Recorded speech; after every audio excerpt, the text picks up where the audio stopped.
지난 시간에 이어 오늘은 판넨베르크의 신학에 대해서 중점적으로 알아보겠습니다. 판넨베르크의 저서를 보시면 다양한 학문에 대한 또 방대한 그의 지식을 엿볼 수 있습니다. 각주만 보더라도요, 얼마나 다양한 자료를 폭넓게 인용하고 있는지 금방 확인이 되는데요.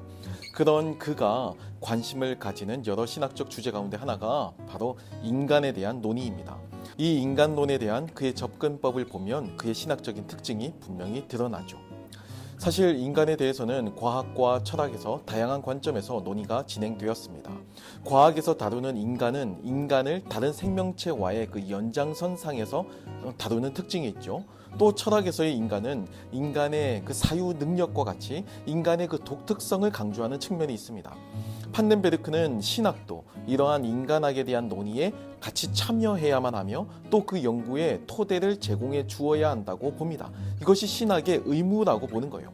신학의 학문화를 추구한 그런 신학자다운 생각이라고 할 수가 있겠죠. 판넨베르크는 현대의 철학적 인간론을 분석하며 인간의 세계 개방성에 집중한다고 합니다. 인간은 홀로 살지 않죠. 자연이라고 하는 이 무대에 살고 있고요. 또 다양한 사람들, 또 인간 외의 생물들과 관계하면서 살아갑니다. 이러한 주변의 대상들과 관련하는 것을 세계에 대한 인간의 개방성이라고 하는데요. 특히 이러한 관계성을 객관화하는 능력은 종교적인 그 심층의 차원을 가진다고 보았습니다. 그러니까 신학도 얼마든지 인간학 연구에 기여할 수 있는 거예요. 인간도 종교적인 존재라는 겁니다. 일반 학문과 신학을 동등한 입장에서 다루기 때문에 그의 신학은 보편성이라는 목표를 향해 달려갑니다. 이제 역사라고 하는 당시에는 이 판넨베르크 당시에는 아주 핫한 이슈를 통해서 이제 신학의 타당성을 논증하는 그 내용을 한번 살펴보도록 하겠습니다.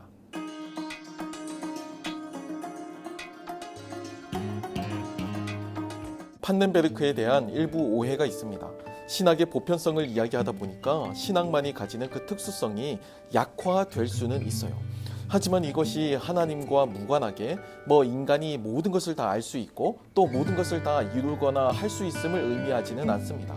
이실론도 아니고요. 또 그렇다고 인간의 입장에서 출발한 자연신학도 아니죠. 판넨베르크가 받았던 오해는 하나님께서 스스로 자신을 계시하지 않으셔도 인간이 스스로 자신이 가지고 있는 그 종교성과 이성으로 하나님을 알 수 있다라는 오해입니다. 하지만 판넨베르크는 이에 동의하지 않습니다. 슐라이어마우는 절대 의존 감정이라고 하나님을 인간의 보편적인 경험을 통해서 접근할 수 있다고 표현했지만 판넨베르크는 이와는 분명하게 선을 긋거든요. 이성으로서 하나님의 뜻과 무관하게 하나님을 알 수 있다거나 인간이 성취할 수 있는 그 가능성, 그 여지를 인정하지 않았죠. 오히려 보편적인 인간의 경험이 이성을 통해서 믿음을 지지해 준다고 보았습니다. 그러니까 믿음과 이성은 대립되는 것이 아니고요. 믿음을 지원하는 견고한 토대가 될 수 있고 또 이 부분은 보편적인 이성을 가진 모든 사람들이 납득하고 동의할 수 있다라는 거예요. 그 보편적인 이성을 다루는 영역으로 판넨베르크가 선택한 학문 분야가 바로 역사입니다. 당시 역사 연구는 굉장한 화제였거든요. 성서에 대해서도 역사 비평이라고 하는 이 방법론이 자리 잡기 시작했고요. 또 역사적 예수에 대한 이야기도 나오기도 했습니다. 계보학이나 성서 고고학 등도 철학이나 근동 고고학에서 다루어졌죠. 모두 역사와 관련합니다. 이를 실존적으로 접근하는 불트만과 같은 학자도 있었죠.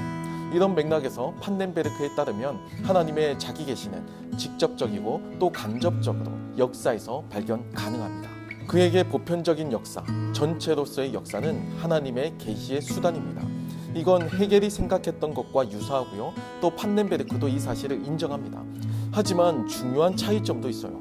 판넨베르크에게 계시는 주로 역사의 종말에 있습니다. 또한 그는 헤겔이 하지 않은 방식으로서 역사에서의 그 하나님의 자유를 보존하기를 원합니다.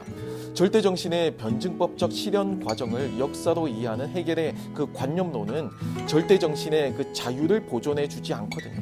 하나의 법칙과 같이 흘러갑니다. 그게 그냥 그 역사성이에요. 그 법칙 속에서 신의 자유도 용해되는 겁니다. 하지만 판넨베르크에 따르면 하나님은 말씀을 통해서 직접적으로는 물론이고 사건들을 통해서도 간접적으로 참으로 계시될 수 있습니다. 이 간접적이라는 표현이 좀 오해가 있는데요. 저는 부분적이라고 이해를 하시는 게 더 적합하다고 생각합니다.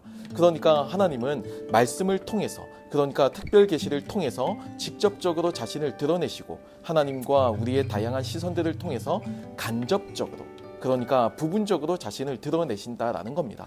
이러한 관점에서 역사는 하나님의 계시의 수단입니다. 그리고 하나님의 계시는 역사를 통한 하나님의 자기 증명이기도 하죠. 판넨베르크는 모든 형태의 기독교적 주관주의에 반대하면서, 그러니까 기독교 입장에서 기독교의 언어를 가지고 일방적으로 전개하는 신학에 반대하고, 역사 안에 있는 하나님의 계시는 볼 수 있는 눈을 가진 누구에게나 개방되어 있다고 선언합니다. 보편적인 이성을 가진 인간이라면 누구나 역사 안에서 활동하시는, 그리고 나타난 하나님의 계시를 발견할 수 있다는 겁니다. 하지만 역사의 궁극적 종말 이전에는 하나님의 계시조차 잠정적인데, 그 이유는 계시가 나타나는 역사의 현장이 부분적이고 또 간접적이기 때문입니다. 궁극적인 종말이 되어서야 모든 계시가 완전하게 또 조금의 숨김도 없이 드러나게 될 겁니다. 그래서 지금은 궁극적 종말, 이 최종적인 완성 이전의 역사에 나타나는 계시의 모든 사건은 논쟁에 개방되어 있다는 거예요. 부활에 대해서도 찬성도 있고 반대도 있을 수 있겠죠. 제3의 의견이 있을 수도 있습니다. 또 예수 그리스도에 대해서도 역사적 예수에 대해서 긍정하는 입장 또는 반대하는 입장, 캐리그마의 그 신앙의 예수를 또 수호하는 입장도 있겠죠. 성경이나 교회에 대해서도 보수적인 입장 또 진보적인 입장이 있는 겁니다.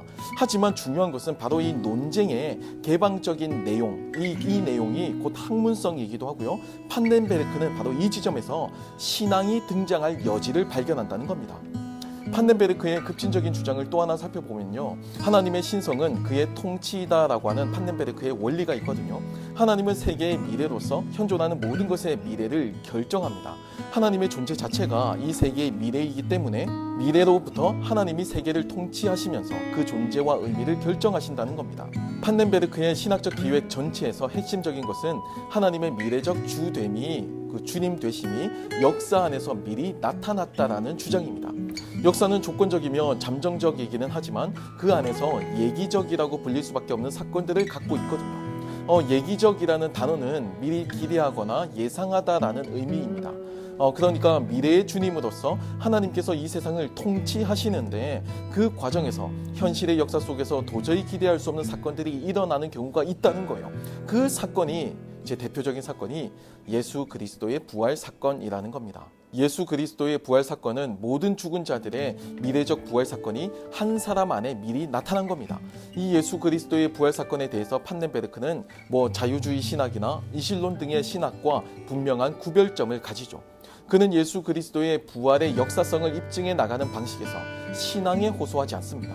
그의 호소는 아주 전적으로 역사적인 검증에 있었죠. 굉장히 객관적인 방법론을 고집합니다. 그는 부활 사건을 역사적인 관점에서 분석하면서 합리적인 결론을 제시하거든요. 그럼에도 이 주장은 궁극적인 종말에 이르기 전에는 여전히 부분적입니다. 진행 중에 있는 역사의 사건들에 의해서 검증되어야 하는 그러한 가설로 남아 있습니다. 중요한 것은 주님의 부활 사건에 대한 역사적 접근의 결과가 부활을 결코 부정하지 않는다는 겁니다. 충분히 상식적이고 납득 가능한 부활에 대한 그 긍정을 제시했고, 저도 그 결론에 어느 정도 동의합니다.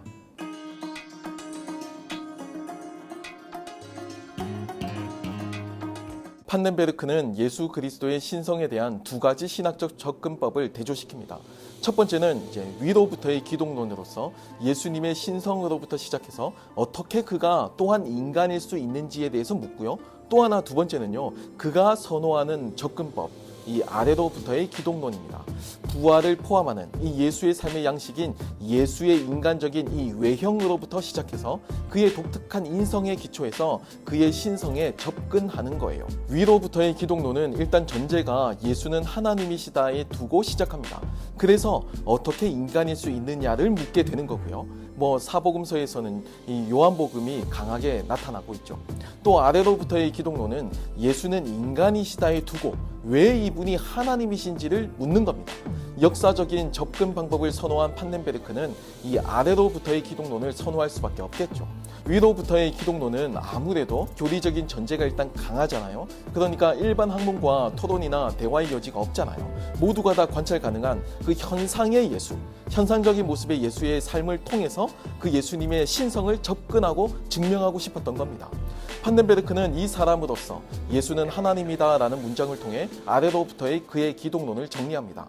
예수의 신성은 그의 부활에 의해서 확고하게 되었고, 이 부활은 예수님과 하나님의 연합의 기초에 있다는 거예요. 하나님은 예수 안에서 그의 신성과 분리될 수 없는 그 주님 되심과 또 하나님의 그 통치를 계시하셨고, 그럼으로써 예수가 하나님 자신과 하나라는 것을 확증하셨다라는 겁니다.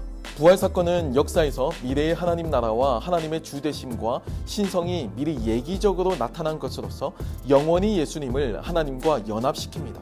이것이 예수 그리스도에 관한 정통적인 교리, 위격적 연합이라고 하죠. 신성과 인성의 교류, 이것에 대한 판덴베르크의 대안이에요. 그의 대안적 기독론은 예수 그리스도의 이 두 상태의 교리라고 불릴 수 있는데요. 인간적인 상태, 인성과 신적인 상태, 곧 신성입니다. 어떤 관점에서 보면 이 신성과 인성은요, 연속적이지만 하나님의 관점에서 보면 이 둘은 완벽하게 연합이 되어 있는 거죠. 단지 신성과 인성이라는 예수님에 대한 형이상학적인 표현으로 접근하지 않고, 판덴베르크는 부활 사건이라고 하는 그 역사 속에 나타난 보편적인 사건을 통해서 밝히 드러났지만 아직 완전하게 임하지 않은 그 사건을 통해서 신성과 인성을 다시금 해석하게 된 겁니다.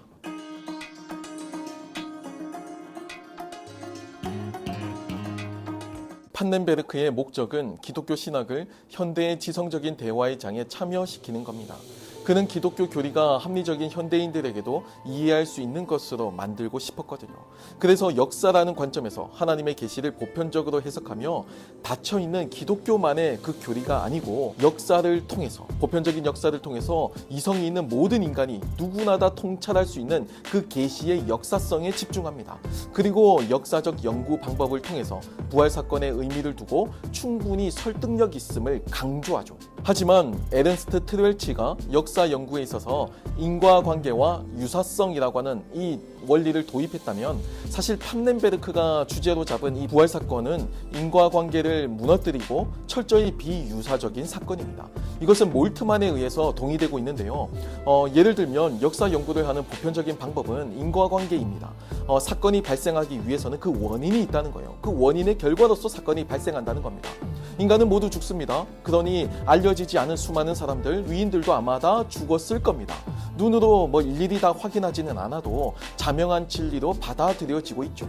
하지만 이에 동의하지 않고 원인과 다른 결과를 내세운다면 이것은 설득력이 떨어질 거예요.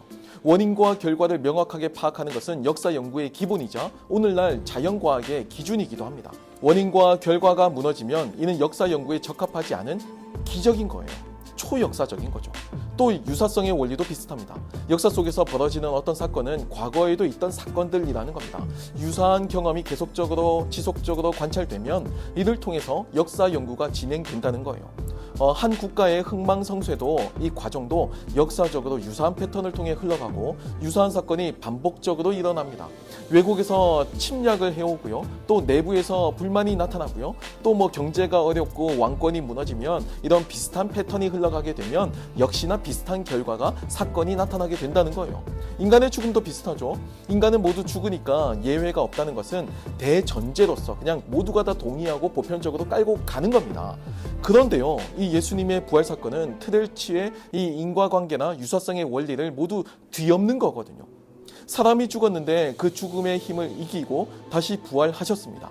이것은 인과관계를 역행할 뿐만 아니라 이 세상의 역사 속에서는 단 한 번도 없는 유사성을 발견할 수 없는 유일한 사건입니다.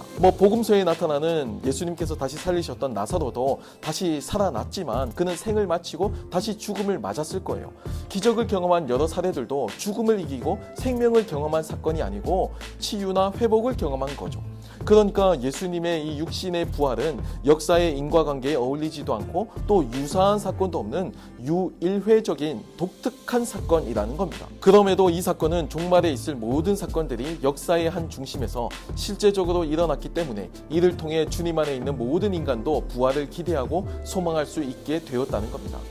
아직까지 인간의 운명은 죽음으로 나아가는 과정에 처해 있지만 결국에는 예수님처럼 부활할 것이라는 사실이, 그 미래가 2000년 전 역사의 그 한 순간에 나타났다라는 겁니다. 사실 판넨베르크는 방대한 신학적 지식을 가지고 타 학문과의 대화를 두려워하지 않는 적극적인 모습을 보여주었습니다.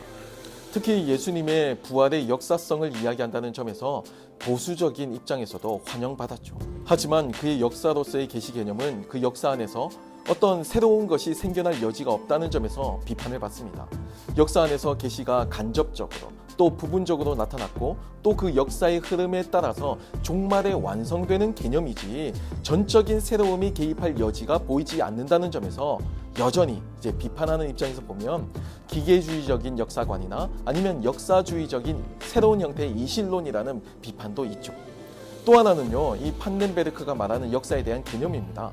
이 개념이 과연 모든 인종, 모든 민족에게 열려있는 보편 역사를 말하는 것인가에 대한 의구심이 있습니다. 사실 그가 말하는 이 역사는 서구 백인들 중심의 유럽의 역사, 이거라는 비판이 있거든요. 제3세기의 역사에서 간접적이고 부분적인 하나님의 계시를 잘 설명해내지 못합니다. 또 실제로 판넨베르크는 박사과정 제자를 뽑을 때 거의 대부분 예외 없이 백인 남성을 선택했다는 구설수가 있기도 합니다. 여러 가지 이야기들이 있지만 금세기를 대표하는 위대한 신학자임에는 틀림이 없는 이 판넨베르크. 최근에는 그의 조직신학 서적도 이제 출간이 다 되었고요. 또 설교집도 나왔습니다. 특별히 타 학문에 대한 방대한 지식은 그의 열정적인 그만의 학문성을 잘 보여주죠. 어려운 내용 따라오시느라 수고 많으셨습니다. 지금까지 시청해 주셔서 감사합니다.